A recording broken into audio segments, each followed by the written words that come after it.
Buenas tardes y pues nada, vamos a seguir en el marco de las reflexiones de las charlas sobre la misericordia, en esta ocasión pues dentro del ámbito de la espiritualidad, que bueno, quizá no sea algo a lo que estemos muy familiarizados, pero espero que no se os haga demasiado arduo por lo menos. Como veis ya en el título, Testigos de Misericordia en la historia de la espiritualidad, es un título súper ambicioso que desde luego no, con el tiempo del que disponemos pues tenemos que ceñirlo, ¿no? Y por eso me voy a centrar principalmente en la historia de la espiritualidad contemporánea. Vamos a ver pues algunos personajes de la historia, pero antes de eso quería, pues este sería un poco el esquema, hacer una pequeñísima introducción sobre qué entendemos por espiritualidad, ¿no? Después, como digo, pues veremos algunos de los testigos que he seleccionado y cómo pues, nos ayudan, que es creo el objetivo, a tratar de vivir, de reflexionar también y de llevar a la práctica la misericordia. Bueno, os decía que es necesario, creo,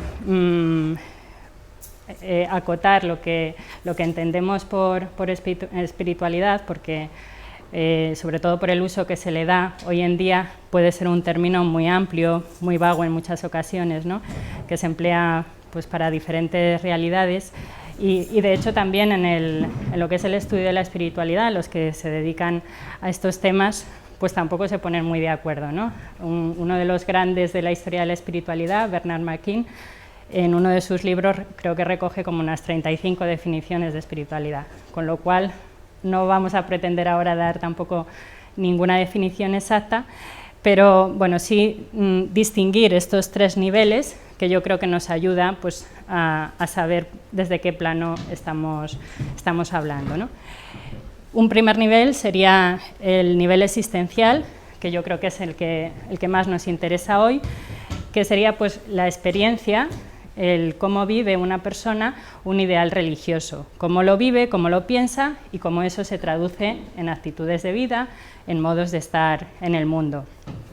Un segundo nivel sería cómo esa experiencia puede llegar a narrarse, a formularse y a transmitirse a otras personas, empezando pues por aquel individuo que lo vive, pues con los escritos en los que deja pues narrada su experiencia.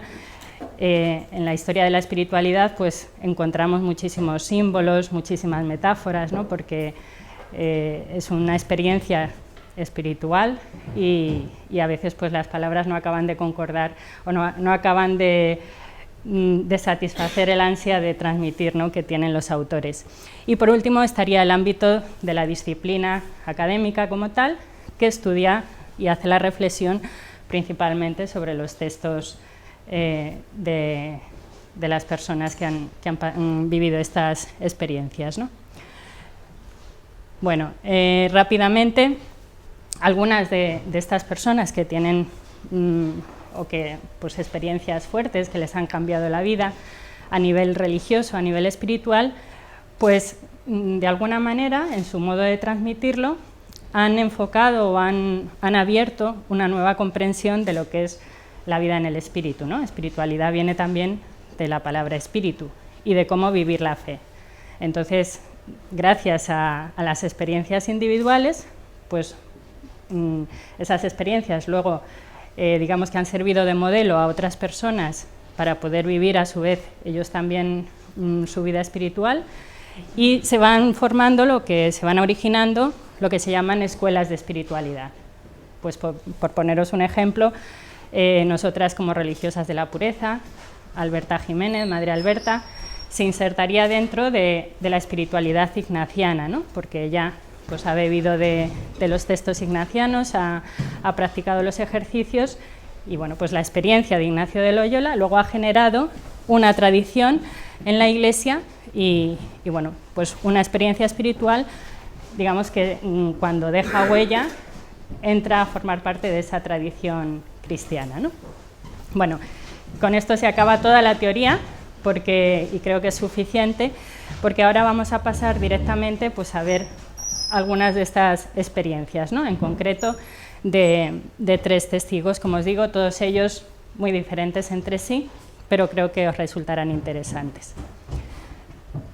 Bueno, el primero sería Charles de Foucauld, que son todos del siglo XIX-XX, y me ha gustado ponerles a cada uno de ellos pues un sobrenombre, pues para que un poco los recordemos. Quizá de algunos no son, creo, muy conocidos aquí en España, la mayoría, quizá este es el más conocido de los 3 que os voy a presentar, pero bueno, todos ellos tienen vidas muy interesantes. En concreto, Carlos de Foucauld, pues he decidido darle el sobrenombre del desarmado, creo que ahora entenderéis por qué. Nace en Estrasburgo en 1858, se queda huérfano a muy temprana edad, a los 6 años pierde a su padre y a su madre y se queda viviendo solo con su abuelo y con una hermana, con lo cual ya desde su primera infancia pues es una infancia dramática, triste, que luego le va también a marcar en el futuro. Esto le lleva pues también cuando pasa a vivir a París, a estudiar en París, pues lo típico de un adolescente, ¿no? Que no tiene pues una estabilidad familiar, que tampoco tiene muy claras las ideas, sería lo que llamaríamos hoy un adolescente rebelde, rebotado en cuestiones de fe, y así continuará a lo largo de su juventud, pues llevando una vida, pues lo que hoy diríamos un poco díscola, ¿no? Y pensando pues simplemente en vivir la vida lo mejor que se pueda y viviendo el momento presente. Con esta idea pues piensa en hacerse militar, precisamente porque quizá equivocadamente piensa que es una manera más cómoda de vivir, de resolver su futuro, y entra pues en la academia militar, en el regimiento. Es trasladado a Argelia, pero bueno, enseguida, de hecho, le cuesta entrar en la academia porque ven que es demasiado holgazán y que no era un candidato muy digno para la academia, pero una vez dentro, pues sigue teniendo problemas porque, bueno, se va, cuando destinan a su regimiento a Argelia, se lleva a una mujer engañando, diciendo que es su mujer y luego no lo es, con lo cual, pues, le hacen abandonar el regimiento y tiene que regresar. Pero luego, sabiendo que sus compañeros están en una situación de peligro, en una batalla importante, él mismo pide volver para ayudarles, ¿no? Y será a partir de este momento que él se hace como más responsable, quizá por la amistad que sentía por sus compañeros, y entonces se empieza a convertir en una persona pues mucho más de fiar, o sea, en una persona que realmente responde más a los ideales militares, ¿no? En Argelia pues tiene también ocasión de entrar en contacto con el mundo árabe y ya desde entonces esto le va a generar pues mucho interés a lo largo de su vida, ¿no? De hecho, pide a sus superiores pues poder ser destinado al sur de Argelia para conocer más a fondo esta cultura, pero como se lo deniegan, pues al final acabará abandonando el ejército.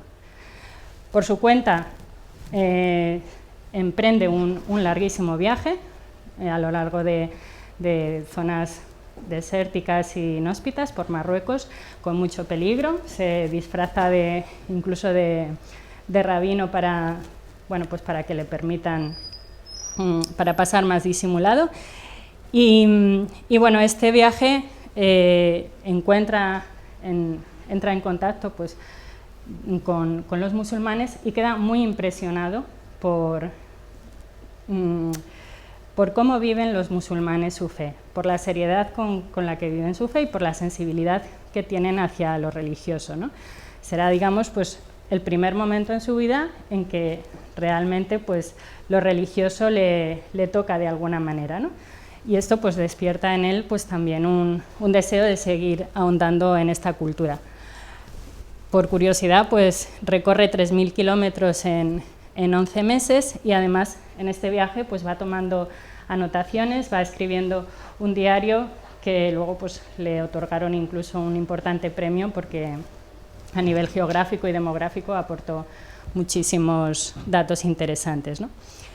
Lo que a nosotros nos interesa de toda esta bueno, escena que parece un poco de película, ¿no? Un poco exótica, pues es que allí en la soledad del desierto él tiene ocasión de replantearse su vida con seriedad, ¿no? Tiene, pues, imaginaos muchos momentos donde nada le distrae y donde necesariamente tiene que entrar dentro de sí y empieza un proceso de conocimiento de sí mismo y de interiorización, ¿no? Vuelve a Francia, a París, y se siente de algún modo que tiene que acudir a la iglesia, que tiene que, bueno, gracias a las conversaciones que tiene en la iglesia de San Agustín de París con un sacerdote, el padre Hubelin, empieza, pues, a profundizar en este deseo que llevaba latente, en esta búsqueda de Dios, y a los 28 años, pues, entra definitivamente, o digamos que acoge la fe cristiana, y ya, pues, va a ser un continuo vivir con la mayor radicalidad y seriedad posible esta fe, ¿no?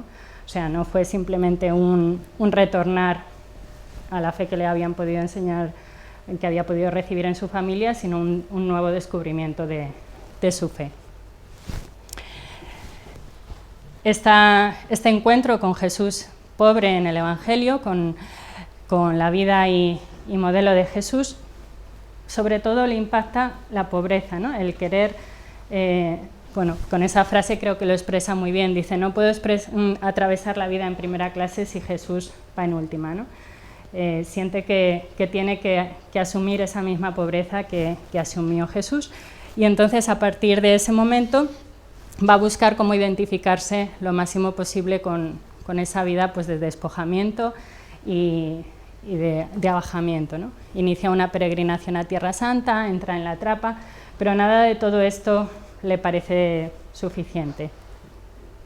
Y bueno, pues deja la trapa porque ve que él está llamado a otra cosa y acabará trabajando como jardinero en Tierra Santa en un convento de clarisas, en una casita muy pequeña, muy humilde, escondido prácticamente de lo que es la vida pública, pero allí él empieza a gestar, pues, cuál es la vocación real a la que está llamado, ¿no? Los años que Jesús pasa en Nazaret, los evangelios de la infancia de Jesús, de todo ese tiempo que Jesús parece que no hace nada, ¿no? Sino que está, pues, oculto en una aldea desconocida, a él le sirven de inspiración para su vida. Y entonces esto es un poco lo que le lleva de nuevo a Argelia a buscar a los más abandonados, a encontrarse otra vez, pues, con las personas más olvidadas también, ¿no? Bueno, no quiero detenerme demasiado, pero en esta búsqueda de encontrarse con los más olvidados, él no tiene en mente para nada el convertirles, el lanzarles discursos acerca de adoctrinamiento. Lo único que pretende es hacerse uno más entre ellos y que a través del compartir la vida con los más sencillos, con los últimos, pues pueda transmitir esa comunión y ese amor que él ha descubierto en Jesús, ¿no? Entonces, por supuesto, sin dejar de ser cristiano, sin dejar de su fe de lado, pero se inserta en esta realidad, pues, árabe, musulmana, y siente que su vocación es precisamente ser un hermano universal, o sea, la de acoger a todos sin importarle la raza, la religión, y a través de la amistad y este testimonio silencioso, pues poder dejar un poco de esperanza, de amor a sus coetáneos, ¿no? Se va a lo más profundo del corazón del Sáhara y allí, pues, conoce las tribus de los tuaregs, entra también en relación con ellos hasta el punto, pues, de traducirles el catecismo, el evangelio y, como os decía, pues, de convertirse en un consejero y amigo de ellos. También realizó un estudio muy científico y muy bueno acerca de los tuaregs Y esta relación pues llegó hasta tal punto que cuando él tuvo una enfermedad que le puso en peligro de muerte, fueron los tuares los que le salvaron, ¿no? Gracias a los cuidados y el cariño que le propiciaron y que él pues había despertado en ellos, ¿no? Murió de un disparo, de una manera pues un poco accidental y anecdótica, porque fue pues eso, un accidente. Sin embargo, el hecho de que muriera también estaba relacionado con una traición de una de las personas que él más cercana tenía, ¿no?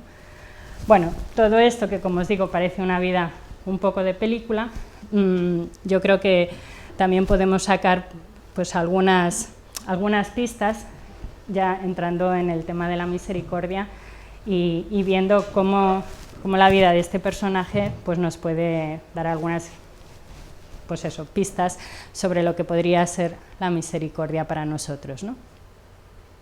Bueno, la primera idea que me venía es que, de algún modo, Foucault nos enseña a perder el miedo a nuestros desiertos personales, ¿no?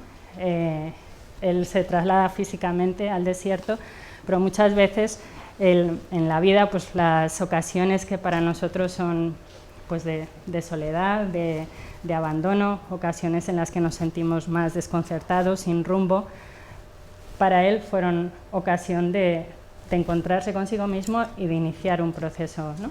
Entonces creo que también a nosotros eso nos puede servir. Sentirnos uno entre muchos, sin afán de protagonismo, siendo uno más.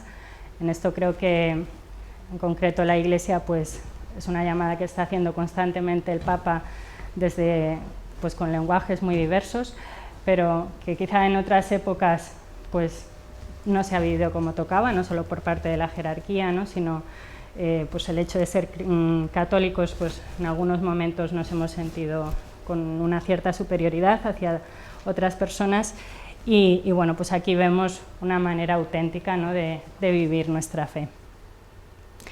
También vemos que la misericordia, pues creo que está hecha de muchos tiempos perdidos, de mucha gratuidad, de mucha vida escondida, como la de Foucault, de muchos momentos de escucha, ¿no? Y bueno, pues con estos gestos sencillos, a veces no importa hacer tampoco grandes obras, ¿no? Sino cosas más humildes. La misericordia nos desarma y nos destrona, por eso le ponía el título del desarmado, ¿no? Porque pues siendo militar, teniendo un poco el mundo a sus pies, en el sentido de que podía ser una persona pues exitosa y potente, ¿no? El Evangelio, el encuentro con Jesús, le desarma y se hace pues, el más pobre de los pobres, ¿no? Y la amistad como misericordia creo que es un punto que vale la pena resaltar, cómo la amistad puede romper fronteras, ¿no? que otros argumentos o que otras teorías no pueden hacerlo, y que en este caso, pues, por ejemplo, en el diálogo interreligioso o en la interculturalidad que tanto hemos hablado, pues quizá la amistad tiene un fondo de misericordia que todavía no hemos descubierto, ¿no? Y estar en un medio no cristiano con mirada misericordiosa.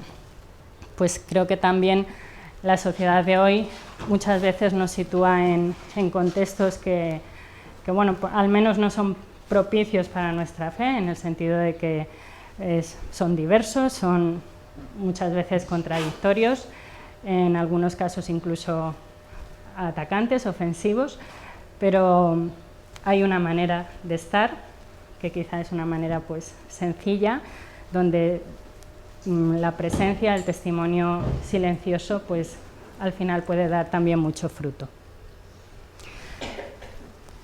Pasamos rápidamente a otro de nuestros personajes. Al final haremos un poco de recuento de todos ellos, y en este caso es una mujer, Dorothy Day, en un contexto totalmente diferente, neoyorquina, la activista orante. Bueno, Dorothy Day nace en Brooklyn, desde muy joven, desde muy adolescente, nace en una familia bastante humilde. Tiene esta preocupación por los temas sociales, le gusta mucho escribir y desde que es, pues ya os digo, muy joven, comienza a escribir sobre estas cuestiones sociales que a ella le inquietan. La religión no le interesaba para nada, la consideraba el opio del pueblo y creía que no podía aportarle nada en su vida, y así lo manifestó desde el inicio, ¿no? Se hace sufragista en Nueva York. Bueno, empieza a escribir en algunos medios de comunicación, es periodista en algunos de los medios más radicales que tratan pues, siempre de temas sociales, de sindicatos, de trabajo infantil, etc. Y en una de estas manifestaciones por el sufragio universal es detenida junto con otras mujeres y encarcelada. Y estando en la cárcel incluso promueve una huelga de hambre cuando ve las condiciones en las que se encontraban el resto de los prisioneros, ¿no? Con esto pues queda claro que era una mujer que no soportaba la injusticia, ¿no? Que no podía convivir con ningún tipo de injusticia. Es a raíz conoce a un hombre, tiene un hijo con él, y a raíz de su maternidad va a ser cuando también ella empiece su proceso de fe. Tiene una hija y gracias al acompañamiento de una religiosa que pues, la prepara ella para el bautizo de su hija, ¿no? Y le hace pues, descubrir esta vida nueva, va a empezar ella un proceso también de conversión. A partir de ese momento va a tener como una idea fija, y es que cómo compaginar o cómo hacer posible o enriquecer su fe precisamente ocupándose de la justicia social. Son dos dimensiones que para ella no pueden estar separadas en ningún caso, ¿no? Y es de hecho gracias a que ella se siente identificada pues, con la gente que lo está pasando mal, con los inmigrantes, con los pobres, donde más se encuentra con la Iglesia, precisamente en esa identificación, ¿no? Bueno, su casa crea junto con otro hombre que había sido hermano de cristiandad, bueno, forma un centro de acogida, crea un centro de acogida para toda la gente sin trabajo, para gente marginada, donde no solamente les abre sus puertas para darles un lugar de cobijo y alimento, sino que además crea comunidades con ellos. En este centro de acogida, que hoy desgraciadamente pues, encontramos tantos en tantas ciudades, ¿no? Y tan desbordados, pues ella inicia este centro de acogida pensando en que no sea solo un lugar donde cubrir sus necesidades más básicas, sino que además pues, también organiza debates, momentos de oración, eucaristías. O sea, es un centro de acogida pues, que realmente integra un poco todo lo que pueden necesitar estas personas. La Casa del Trabajador, que también dará nombre a un periódico que funda, ¿no? Siempre preocupada de estos temas sociales. Lógicamente, hoy todo esto nos parece de admirar, y más en los momentos en los que estamos viviendo, ¿no?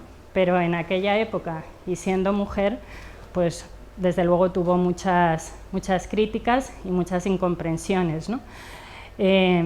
Incluso de los mismos católicos, ¿no? De los mismos ambientes católicos que no comprendían por qué se tenía que implicar en estas cuestiones sociales, no comprendían tampoco su lucha pacifista ni tantas otras cosas, ¿no? Cuando a ella le preguntan qué es lo que está haciendo, ella simplemente responde que están intentando vivir a fondo el espíritu de las bienaventuranzas y que sorprendentemente cuando uno intenta vivir así, pues descubre cosas en él y en lo que sucede a su alrededor que nunca se hubiera imaginado, ¿no? Esta es, bueno, pues su respuesta. También es significativo que ella pues, dice que bueno, pues una vez que inicia su proceso de conversión y que empieza a leer libros de santos, dice: me he encontrado con muchos santos que se ocupan pues sí, de pobres, que van de gente necesitada, pero con muy pocos que intentan evitar esas calamidades, ¿no? Que intentan cambiar ese orden social injusto. Entonces es un poco pues, a lo que ella se siente llamada, ¿no? No solo a subsanar las necesidades que ya están, sino a tratar de que no se produzcan más injusticias, ¿no? Su compromiso con la no violencia le lleva también pues, a negarse, a manifestarse en contra de algunas prácticas que se estaban realizando de entrenamiento de defensa personal que ella veía excesivas, y tiene problemas con el FBI, hasta tal punto de que pues, vuelve a ser arrestada con 66 años y vuelve a prisión a esa edad, ¿no? Su idea principal, su leitmotiv, sería que una vida del espíritu en comunidad no debe alejarse nunca del mundo de la acción económica, social y cultural en favor de los oprimidos, ¿no? Creo que nos queda claro que ella no concibe la fe separada de un compromiso pues, social y económico, ¿no? Nos dice también, escribe, no son los grandes proyectos y los logros más importantes los que más importancia tienen a los ojos de Dios, sino a veces esas pequeñas cositas, esas pequeñas acciones hechas con fe y con amor, ¿no?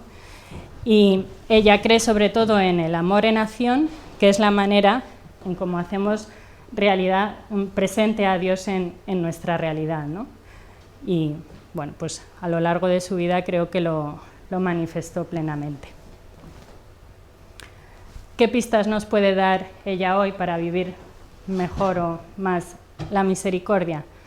Pues como ella decía, permitir que la misericordia nos muestre esa melodía, esa belleza interior que muchas veces está latente en nosotros, pero que hasta que no nos ponemos de frente con algunas realidades que nos conmocionan, que nos hacen despertar esa indignación ante las injusticias, pues no surge, ¿no? Entonces permitir, como ella permitió, que aflore todo eso que hay en nosotros, ¿no? Observar también cómo nuestros gestos misericordiosos no solo ayudan a crear una sociedad mejor, sino que nos transforman interiormente, ¿no? Como a medida que nos damos a los demás, pues eso nos va cambiando interiormente. La misericordia nos lanza la pregunta que lanzaba a Dorothy: ¿qué males podemos evitar hoy nosotros, ¿no? Pues bueno, a lo mejor no podemos resolver la crisis de los refugiados, pero en nuestro entorno, ¿qué podemos hacer, ¿no? ¿Qué podemos hacer con nuestros vecinos, con nuestra familia, en nuestro ambiente de trabajo? ¿Qué males podemos evitar y cómo podemos generar más fraternidad, en definitiva, ¿no? Dorothy creo que era una persona de voces firmes y de brazos amables, ¿no? Si alguien era capaz de denunciar una injusticia con firmeza, era ella, pero al mismo tiempo esto va pues, unido a una gran capacidad de acogida y de ternura, incluso de amabilidad con las personas que trataba. Entonces, muchas veces parece que la denuncia tiene que ser agresiva, ¿no? O tiene que, bueno, yo particularmente creo que tiene que ser firme, pero no está peleada pues, con una capacidad de acogida y de ternura. Y bueno, la defensa de los derechos humanos conlleva disparos, conlleva amenazas, la crítica, la incomprensión, pero tenemos que pensar que la auténtica misericordia va acompañada también de la valentía necesaria, ¿no? O sea, si nos sentimos impulsados, llamados a esto, pues hemos de contar con que la valentía también nos vendrá dada. El último personaje que os quería presentar es Madeleine Delbrel. Ya me estoy pasando un poquito del tiempo, pero vamos a ser rapiditos. La amiga de los comunistas. Volvemos a Francia. Una persona, pues, en algunos aspectos parecida a Dorothy Day, pero en otros, pues, con unas características diferentes. Como os digo, nace en Francia. Y siendo adolescente, bueno, era una adolescente de una inteligencia precoz increíble. Era sumamente lista, muy culta, le encantaba leer, le encantaba el arte, la literatura, muy preparada. Y se va a estudiar a París y entra en contacto con círculos agnósticos, tertulias literarias. En aquella época, pues, digamos que estaba de alguna manera de moda el declarar la no existencia de Dios, ¿no? Era una cosa que, bueno, pues que en algunos ambientes intelectuales, cuanto más se afirmaba, pues más prestigio daba de algún modo, ¿no? Y ella pues también manifiesta, que dice: Dios ha muerto, viva la muerte, y al mismo tiempo pues siente también este rechazo hacia la incoherencia, ¿no?, que ve a su alrededor del mundo que le rodea. Sufre una gran crisis porque se enamora de un chico excelente que la quiere un montón, pero este chico la va a dejar para irse de fraile dominico, con lo cual esto la trastorna totalmente, no solamente porque pues, ha perdido a la persona que quiere, sino principalmente porque le hace cuestionarse quién es este Dios por el que mi novio, ¿no?, que sabía que la quería, ha cambiado su vida de este modo, ¿no?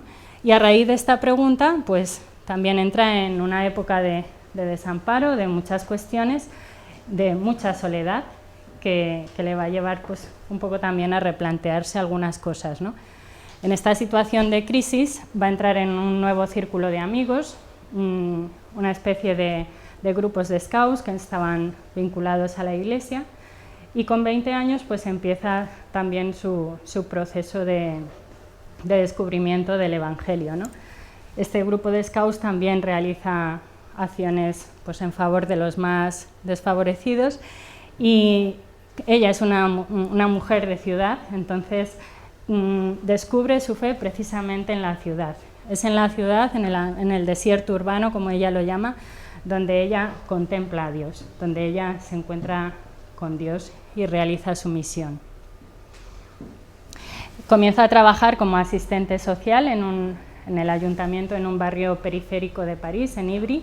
Era un barrio rojo, comunista, y el ayuntamiento, pues el alcalde era comunista, y trabaja codo a codo con él, ganándose la amistad de estas personas. También ella escribe mucho acerca del comunismo, del marxismo, y escribe en algunas ocasiones con admiración, con mucho respeto, porque le impacta mucho cómo esta gente pues, se compromete con la gente que lo necesita, ¿no? Sin embargo, nunca también les hace una crítica muy fuerte, principalmente porque descubre que en los escritos pues, de Marx y de Lenin, que los estudia a fondo, hay como un trasfondo de, pues no de fraternidad, ¿no?, que es lo que ella había descubierto en el Evangelio, o sea que en el fondo pues lo que genera el comunismo, por lo que ella percibe, es más división y lucha de clases en definitiva, ¿no? Comienza a proyectar una pequeña fundación con algunas otras amigas suyas y se dedica principalmente al mundo obrero. Bueno, como anécdota, pues en esa época que no tenían cómo sobrevivir porque no tenían mucho dinero, no les daba mucho dinero su trabajo, pues crean entre varios compañeros una fábrica de turrón español, ¿no? Y gracias a eso logra salir adelante. En su libro Nosotros, gente de la calle, dice: se puede trabajar con marxistas ateos, pero no se puede poner entre paréntesis nuestra fe cristiana, ¿no? Como realmente llega a tener grandes amigos dentro del Partido Comunista, y bueno, pues cuenta, ¿no?, que les dice con mucha sencillez, dice: bueno, cuando os muráis y vayáis al cielo, dice, no os vais a encontrar ni con Lenin, ni con Marx, ni con ninguno de ellos, os vais a encontrar con Jesús, ¿no? Y ojalá que cuando os encontréis con Jesús le podáis decir: ah, sí, nuestra amiga Madeleine ya nos había hablado de ti, ¿no? Creo que lo más destacable de ella es que es en la vida cotidiana, en la cotidianidad de las cosas, donde tiene esta experiencia fuerte de Dios, ¿no? O sea, muchas veces pensamos que llevamos un ritmo frenético, que en las ciudades pues hay cantidad de cosas que nos pueden distraer, pues a lo mejor de un rato de contemplación, de oración, y para ella es todo lo contrario, es precisamente la ciudad, la gente, lo que le sirve a ella como ocasión para despertar su fe, ¿no? Quería compartiros esta cita que a mí me gusta especialmente. que escribe en un café al que solía asistir por las tardes en París, ¿no? Y se convierte para ella también en un momento de oración, ¿no? Entonces en ese café dice: nos has traído esta noche a este café donde has querido ser tú en nosotros. Has querido encontrar a través de nuestros corazones a todas estas personas que han venido a matar el tiempo. Atrae a todos hacia ti en nosotros, al viejo pianista, al violinista, al guitarrista. Bueno, pues como simplemente el contemplar a la gente en un café, cómo despierta en ella esa mirada de amor, ¿no? Y esa oración por las personas que están ahí. También en otra ocasión pues habla de las escaleras sobrecargadas del metro, de las calles atardecidas, ¿no? Pues todo ese trasiego de gente que ella ve pasar, pues sabe que detrás de cada uno de ellos hay una historia, hay un rostro, hay un corazón, hay un sufrimiento, hay alegrías, ¿no? Y esto despierta y enriquece su oración. Su ideal de vida pues era dignificar la vida de tanta gente que cada día volvía del trabajo con el peso de su cansancio, de su monotonía. Como veis, son escenas muy cotidianas que a veces parece que solo podemos actuar la misericordia en contextos muy dramáticos o bueno, pues en países en conflicto, pero pues también en nuestro día a día es posible esto, ¿no? Las pistas que nos da Madeleine pues serían esto, precisamente mirar lo cotidiano, lo monótono, con amor, con misericordia, intentar comprender lo que sucede en el corazón del otro, no mirar superficialmente, sino intentar ahondar, vivir los encuentros, los acontecimientos como algo verdaderamente sagrado, como encontrar a Dios presente en medio de esos encuentros, buscar momentos para saborear lo cotidiano. Ella habla de pues, que en cualquier momento en que tengamos que esperar en la cola del autobús, cuando estamos haciendo un trámite, pues hay momentos en los que la vida nos detiene, ¿no? Y son esos momentos en los que podemos pues, saborear lo cotidiano, ¿no? ¿Cómo hacer sentir a los pobres que la Iglesia está cerca de ellos, ¿no? Esta era una preocupación muy profunda que ella tenía, porque veía que los pobres sentían más la cercanía, pues en este caso de los comunistas, ¿no? De los políticos, que de la Iglesia. Entonces su preocupación era cómo hacer sentir que la Iglesia está cerca de los que sufren, ¿no? Bueno, ¿qué tienen en común los tres? Ya muy rápidamente, en 2 minutos acabamos. Pues hemos visto contextos de desierto, de cárcel, de pérdida de personas, de abandono. Yo creo que cada uno de los personajes que os he mostrado nos están diciendo que en estos lugares se puede experimentar misericordia. Son lugares que, aunque nos dejan pues desarmados, descolocados, nos abren a la misericordia y al sufrimiento ajeno. Los tres también creo que son personas que han sabido llevar adelante un diálogo auténtico, que son acogedores. La misericordia nos hace acogedores con el diferente en todos los ámbitos, religioso, político, de la migración. Pero también tenemos que tener en cuenta que cuando el diálogo se da unido a la violencia, no es auténtico diálogo, ¿no? O sea, el diálogo que propicia la misericordia es un diálogo que nunca lleva a la violencia, ¿no? Y por último, pues la misericordia nos acerca a los más olvidados. Si os dais cuenta, cada uno de ellos se moviliza por encontrar a los más olvidados, ¿no? Quería acabar con esta foto del Papa, como sabéis, muy reciente, de su último viaje a Lesbos, donde se trajo a 12 refugiados. Y esta frase suya, que dice: hemos venido sencillamente para estar con vosotros y escuchar vuestras historias. Pues creo que tiene mucho en común con las biografías que hemos visto. Y como resumen, pues la misericordia es amor en acción, ¿no? Ignacio de Loyola lo decía con otras palabras, diciendo que el amor se ha de poner más en las obras que en las palabras, pero pues en definitiva es lo mismo, ¿no? El amor que no se traduce en cercanía, en acogida, en implicarse y por una vida más digna para los demás, pues no es auténtico, ¿no? Nada más. Muchas gracias.